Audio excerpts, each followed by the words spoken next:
2026 সালের মাধ্যমিক ভৌতবিজ্ঞান পরীক্ষার প্রস্তুতি কেমন চলছে? চলুন এক্সপার্টদের পরামর্শ অনুযায়ী একটা দারুণ রোডম্যাপ বানিয়ে ফেলি, যাতে পুরো ব্যাপারটা জলের মতো সোজা হয়ে যায়। আচ্ছা, একটা সত্যি কথা বলুন তো, ভৌতবিজ্ঞানের সিলেবাসটা দেখলেই মাথাটা কেমন ঘুরে যায়, তাই না? এতটাই বড় যে কোথা থেকে শুরু করব আর কোনটা ছাড়ব এটাই বোঝা মুশকিল হয়ে যায়। তবে আমরা গভীরে যাওয়ার আগে একটা খুব জরুরি কথা বলে রাখি। দেখুন, ভৌতবিজ্ঞানে কিন্তু সাজেশন বলে কিছু হয় না। আমাদের উদ্দেশ্য কিন্তু কোনো চ্যাপ্টার বাদ দেওয়া নয়, বরং কোন টপিকগুলো বেশি ইম্পর্ট্যান্ট সেগুলোর ওপর স্মার্টলি ফোকাস করা। তো আর দেরি কিসের, চলুন একদম ঝাঁপিয়ে পড়া যাক।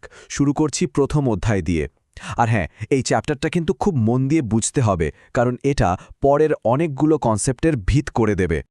এই যে আমাদের পরিবেশ চ্যাপ্টারটা, এখানে আসলে দুটো জিনিস খুব গুরুত্বপূর্ণ। এক, আমাদের অ্যাটমসফিয়ার বা বায়ুমণ্ডলের স্তরগুলো কেমন, আর দুই, আমাদের কাজকর্মের ফলে তার ওপর কী প্রভাব পড়ছে।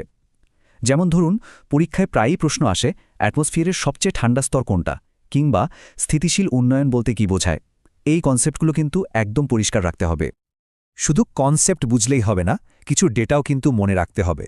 যেমন এইটা দেখুন, উইন্ড এনার্জি বা বায়ুশক্তি থেকে বিদ্যুৎ বানাতে গেলে বাতাসের স্পিড মিনিমাম কত হতে হবে। এই ধরনের ছোট ছোট কিন্তু খুব দরকারি তথ্য থেকেও প্রশ্ন আসে। পরিবেশের ব্যাপারটা তো বোঝা গেল। এবার চলুন ফিজিক্সের দুনিয়ায় ঢোকা যাক। এখানে আমরা দেখব কিভাবে গ্যাসের ধর্ম থেকে শুরু করে আলো আর কারেন্টের মতো জরুরি বিষয়গুলো একটা আরেকটার সাথে জড়িয়ে আছে।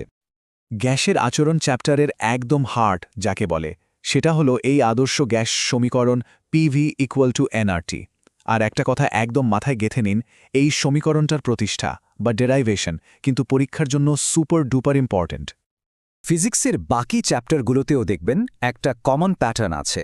কিছু বেসিক সূত্র, সেগুলোর প্রতিষ্ঠা বা ডেরিভেশন, লেন্স আর আয়নার প্র্যাকটিক্যাল ব্যবহার, যেমন ধরুন ডেন্টিস্টরা কোন আয়না ব্যবহার করেন বা গাড়ির হেডলাইটে কি থাকে, আর শেষে অ্যাটমিক নিউক্লিয়াসের একেবারে ভেতরের কথা। এই বিষয়গুলোর উপরেই কিন্তু সবচেয়ে বেশি জোর দেওয়া হয়েছে।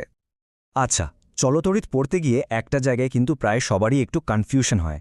সেটা হলো এই তড়িৎচালক বল বা ইএমএফ আর বিভব প্রভেদ বা পোটেনশিয়াল ডিফারেন্সের মধ্যে তফাৎটা কি। খুব সহজ করে বললে একটা হলো কারণ আর অন্যটা তার ফল। এই বেসিক পার্থক্যটা ধরতে পারাটা কিন্তু খুবই জরুরি। ফিজিক্সের অঙ্ক আর সূত্র তো অনেক হলো, এবার চলুন কেমিস্ট্রির সেই ম্যাজিক্যাল দুনিয়ায় ঢোকা যাক, যা দিয়ে আমাদের চারপাশের সবকিছু তৈরি।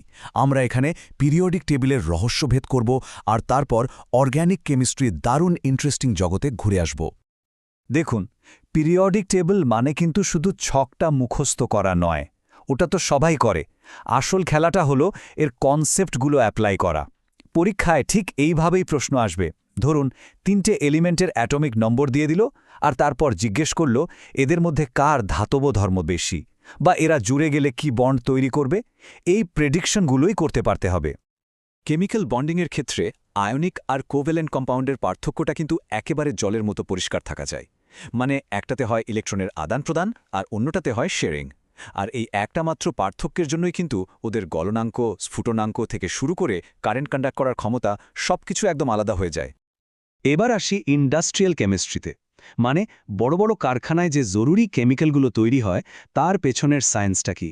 সালফিউরিক অ্যাসিড বা নাইট্রিক অ্যাসিড কিভাবে তৈরি হয়, এই যে বড় বড় প্রসেসগুলো আছে, এগুলোর মূল নীতি আর রিয়াকশনগুলোই কিন্তু পরীক্ষার জন্য সবচেয়ে ইম্পর্ট্যান্ট।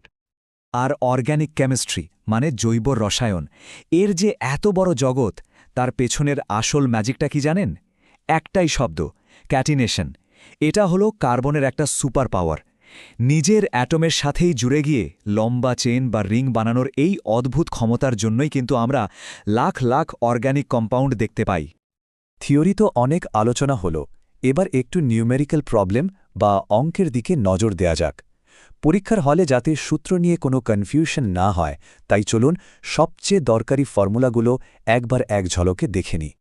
গ্যাসের সূত্র থেকে শুরু করে আইনস্টাইনের বিখ্যাত E=mc², এই ফর্মুলাগুলোই কিন্তু ভৌতবিজ্ঞানের অঙ্ক করার জন্য আমাদের মূল অস্ত্র।